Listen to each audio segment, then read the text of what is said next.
Alright guys, welcome back to Redstone for Dummies. On today's video, we will focus on pistons and sticky pistons. Now, all my examples are using normal pistons, but keep in mind that everything still applies to sticky pistons besides a few exceptions that I will be mentioning during this video. First, you must know that a piston is a block used to push other block when applied current to it.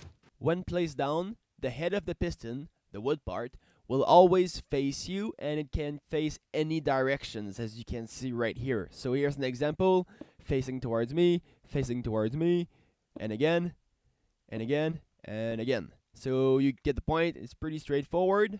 So again, when applied power, a piston's head will extend, and the extension of the head will push a block.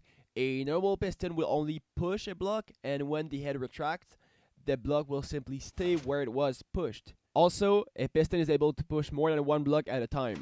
But you gotta keep in mind that there is a maximum of blocks a piston can push, and that maximum is 12 blocks. So as long as you have 12 or less blocks, the piston will be able to push the blocks, but if you have 13 blocks or more, nothing will happen. If you're using slime blocks, as long as the slime blocks are all touching each other's, and there isn't more than 12 blocks total, including the slime blocks, and any other blocks touching the slime blocks, everything will stick together and will be pushed at the same time. But keep in mind that slime blocks do not stick to pistons, so when retracted, the blocks, everything will just stay at the same place where it was pushed. And again, the 13 blocks limit still applies when the slime blocks are in action. So now there is 13 blocks and nothing happens. If you're standing on a slime block that's on a piston facing up, when you power the piston, you will be jumping really high in the air. Pistons do have some limitations though.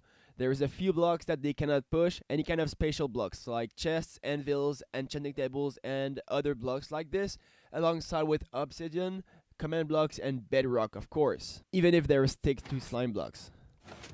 Now we're going to go over the different ways you can power a piston, and we're going to start with the most obvious way, having a power source directly next to the piston.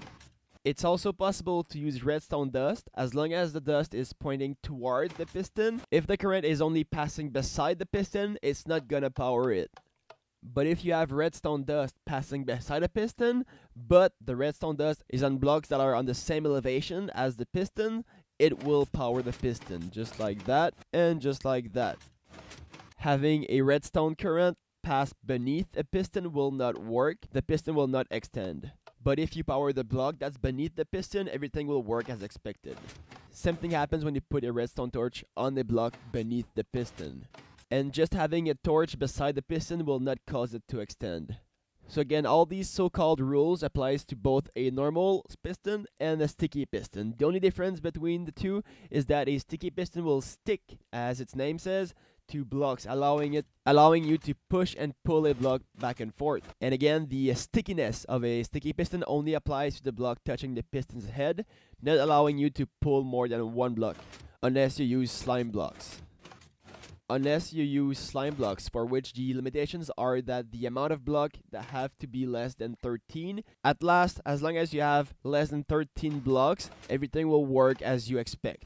Alright guys, so that will do it for today's video. I hope you guys enjoyed. If you did, please like the video. Don't forget to subscribe to my channel and my channel. Stay up to date with what's going on with the channel. Thank you for watching.